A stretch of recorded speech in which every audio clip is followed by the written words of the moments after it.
A la 1:23 de la madrugada del 26 de abril de 1986, el mundo estaba a unos segundos del peor accidente nuclear de la historia. ¡Se están levantando las cubiertas de la tapa del reactor! El reactor número 4 de la central nuclear de Chernóbil, en la Unión Soviética, explotó. Oiga, ¿Parque de Bomberos 242? Sí, ¿qué 5 ocurre? minutos después, una llamada telefónica se convertía en el primer testimonio grabado de la tragedia que estaba a punto de Hola, desencadenarse. 353. El techo del reactor número 4 de Chernóbil está ardiendo. La mañana permitió contemplar la devastación material, pero estaba por llegar algo mucho peor. El desastre de Chernóbil trajo muerte y enfermedades, y llegó a poner en cuestión hasta el propio concepto de energía nuclear. Y dentro de la Unión Soviética, el trauma de Chernóbil fue tan grande que muchos lo vieron como el primer paso en el desmoronamiento del régimen comunista.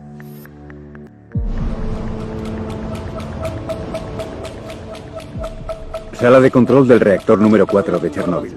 Aquí es donde se tomarán las decisiones clave en el transcurso de la próxima hora. El futuro del reactor y del mundo que le rodea está en manos de 3 hombres. Con solo 26 años, Leonid Totunov es el ingeniero experto de control. Su labor consiste en controlar la enorme potencia del reactor.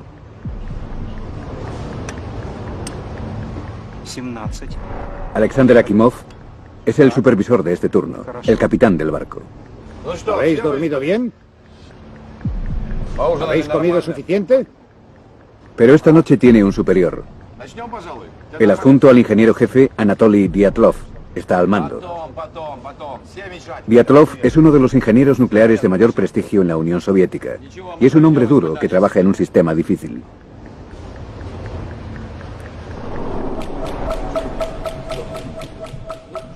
Hay otro personaje fundamental, un reactor que acaba de entrar en servicio, el número 4, uno de los logros tecnológicos de los que el régimen comunista se siente más orgulloso.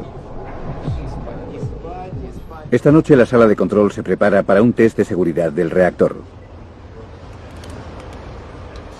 La potencia ha caído hasta casi 500 megavatios. ¿Cómo dices?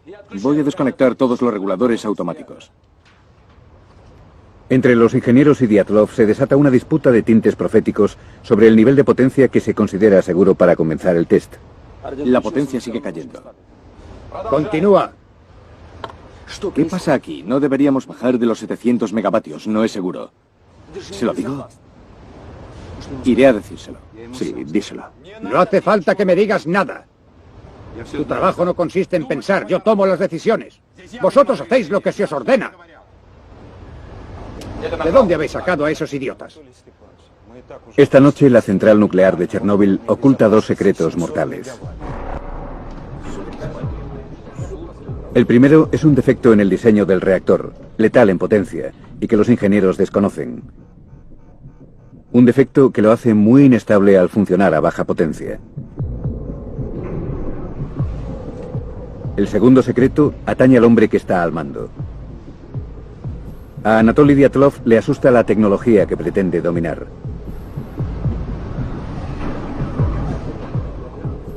Esta noche Dyatlov y el reactor se encontrarán cara a cara y medirán sus fuerzas en una contienda que les destruirá a ambos. 12 de la noche y 31 minutos. La discusión sobre el nivel de potencia con el que puede comenzar el test de seguridad del reactor número 4 de Chernóbil se acalora cada vez más. El nivel de potencia está bajo el umbral de seguridad mínimo de 700 megavatios. La potencia cae demasiado rápido. Lo único que no funciona aquí es tu equipo de incompetentes. El test ha sido ordenado por el Departamento de Energía Atómica soviético y es una herencia de la Guerra Fría, del miedo a sufrir un ataque que todavía atenaza a la Unión Soviética. Unos años antes, las fuerzas aéreas israelíes habían bombardeado un reactor nuclear iraquí construido por los soviéticos. Desde entonces, los científicos soviéticos han ordenado test en los reactores para saber qué ocurriría si sufrieran un ataque enemigo y se interrumpiese el suministro de energía. Pero Anatoly Dyatlov, adjunto al ingeniero jefe, ignora deliberadamente la normativa sobre la realización del test. El programa especifica que la potencia del reactor debería estar entre 700 y 1000 megavatios al comienzo del test. Dyatlov pretende realizarlo a tan solo 200 megavatios para conservar el agua fría que evita el recalentamiento del reactor. Él cree que los riesgos son mínimos. Desgraciadamente, aquella noche no había ningún hombre en la sala de control que él considerase a su altura. No había nadie con una personalidad fuerte ni profesionalmente cualificado como para que él respetase su opinión. Los reactores no cometen errores, solo la gente los comete. Vamos a empezar ya. Dyatlov no es un hombre irracional. Simplemente es un producto del sistema comunista que le ha creado y promocionado. Nacido en Siberia, en una familia de pescadores, se fugó de casa a los 14 años. Sobreponiéndose a unos orígenes tan poco prometedores, ha llegado a ser ingeniero. Es un hombre del partido. Intenta seguir las normas, pero es consciente de que en la industria nuclear, las normas y la realidad no siempre coinciden. Para hacer las cosas, a veces la improvisación y los atajos son el único camino.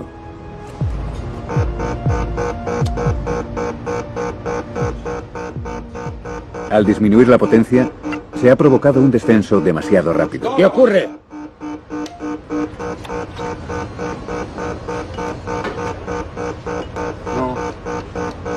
La potencia sigue bajando. ¿Pero qué has hecho, idiota? ¿Qué has hecho? ¿Has permitido que la potencia cayera demasiado? ¡Eres un loco incompetente! ¡Ayúdale! No hay que ponerse nervioso, Leonid. No pasa nada. Volvamos a empezar desde el principio.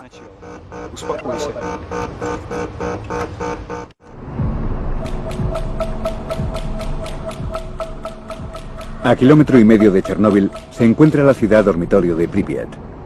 Todos sus habitantes trabajan en la central nuclear. Aunque todavía no lo saben, el destino de todas estas personas quedará marcado por los acontecimientos que se están desarrollando en la sala de control número 4. Entre estas personas, profundamente dormido, se encuentra Nikolai Fomin, ingeniero jefe de Chernóbil, quien dio la orden de que se llevara a cabo el test de seguridad. A la 1:22, el reactor se para completamente. Dyatlov toma una decisión fatídica. ¡Has parado el reactor, imbécil! ¡Enciéndelo ahora mismo! ¡Sube esas barras de control inmediatamente, antes de que pierda la paciencia! ¡Eres un incompetente! Para aumentar la potencia después de las 12:30, el equipo tuvo que sacar todas las barras de control del reactor. Aquello fue como montar un arma.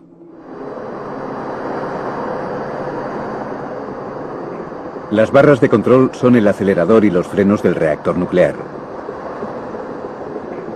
Bajo la cubierta del reactor, que mide 15 metros, hay 1.661 barras de combustible llenas de uranio que descienden hacia el núcleo del reactor. La división de los átomos de uranio libera un enorme calor desde las barras de combustible, lo que convierte el agua en vapor. El vapor mueve la gigantesca turbina que genera electricidad. Para controlar esta potencia, hay repartidas 211 barras de boro por el núcleo del reactor. Si se elevan, se aumenta la potencia.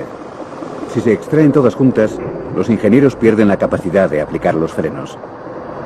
¡Subid esas barras de control! Y eso es exactamente lo que Dyatlov les pide a sus hombres. ¿Es que no me habéis entendido? ¿Cuántas veces tengo que repetir? Con el debido respeto, creo que deberíamos apagar el reactor. Eso fue lo que me enseñaron en la simulación. Sí, tienes toda la razón. Absolutamente. Retirando las barras de control tendremos menos control, incluso sobre el reactor. Ya está bastante inestable en estos momentos. Ya he sufrido suficientes retrasos a causa de cretinos como tú. El test se hará esta misma noche. En cuanto a ti, si no quieres hacer esto como se te ordena o no eres capaz, no volverás a tener este problema. ¿Entendido? Sí. Sácate de en medio. Tregub, encárgate tú.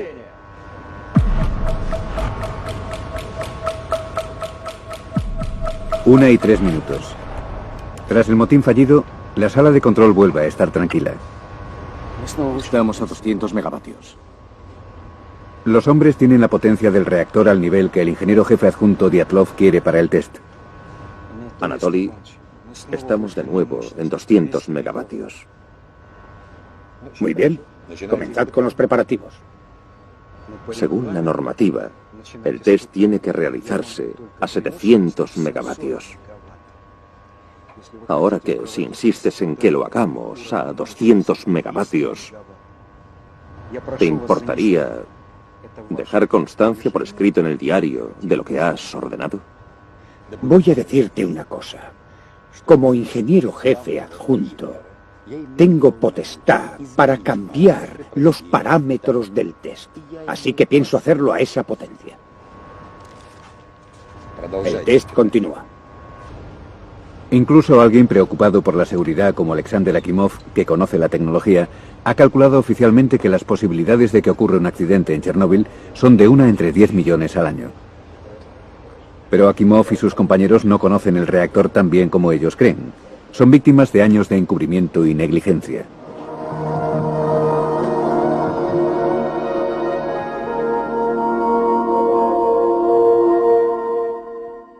Uno de nuestros objetivos es que los trabajadores del futuro que dirigen nuestras centrales sean los más preparados del mundo. Desde la década de 1960, la expansión de la energía nuclear había sido un objetivo clave para el régimen comunista, y nada podía interponerse en su camino, ni siquiera el KGB.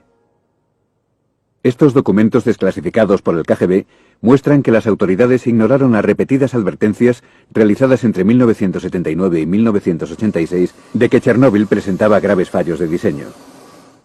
Víctor Bryukhanov, director de Chernóbil, y sus colaboradores se apresuraron en poner en marcha el reactor número 4 para obtener, tanto ellos como sus jefes del partido, beneficios sustanciales. La seguridad quedaba en segundo plano. Bryukhanov, el director del complejo de la central nuclear, tenía siempre muchas dificultades para cumplir los plazos de construcción de los reactores. Por ejemplo, la cubierta de los reactores tendría que haber sido construida con materiales ignífugos, pero esos materiales ignífugos no existían y había que poner la cubierta, así que se usaron materiales combustibles. Los accidentes eran habituales y se silenciaron. El test que se está llevando a cabo esta noche debería haberse realizado antes de la puesta en servicio del reactor número 4. Encended las dos bombas de reserva. Encended las dos bombas de reserva. Bombas de reserva encendidas. Bien. Alexander Fyodorovich, vamos a empezar el test.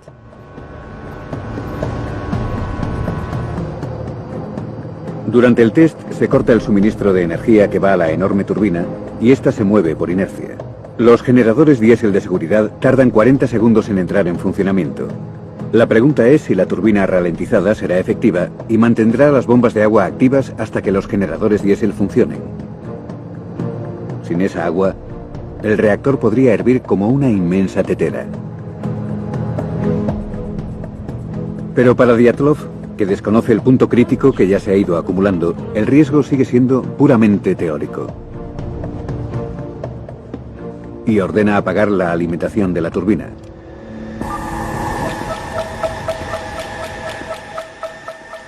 En el minuto siguiente se desencadenará una terrible serie de acontecimientos paralelos. A medida que la turbina se ralentiza, las bombas impulsan menos agua hacia el núcleo del reactor. Cada vez se genera más vapor y hay menos agua.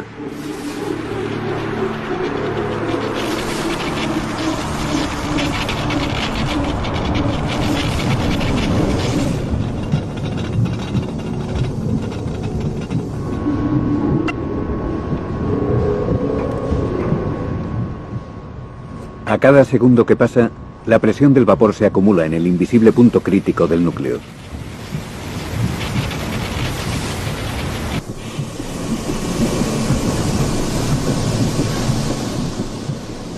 La presión del vapor en el interior del núcleo está levantando y desencajando las cubiertas de las barras de combustible que pesan 350 kilos.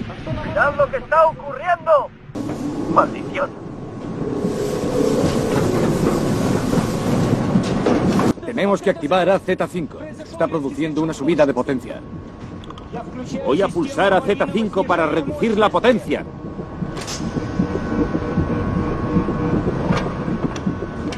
Al pulsar el botón de emergencia AZ5, automáticamente se bajan las barras de boro y se reduce la potencia. Pero esta acción tiene un efecto imprevisto que resultará fatal.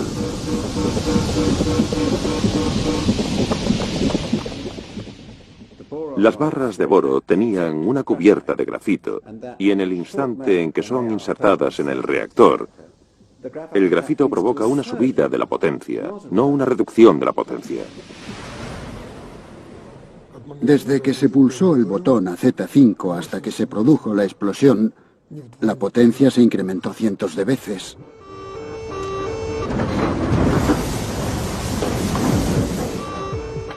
Akimov, ¿qué está pasando aquí?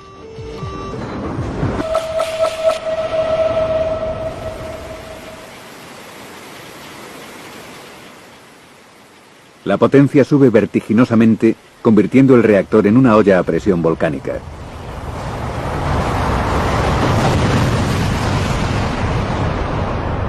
La cubierta de seguridad pesaba 500 toneladas y ha volado.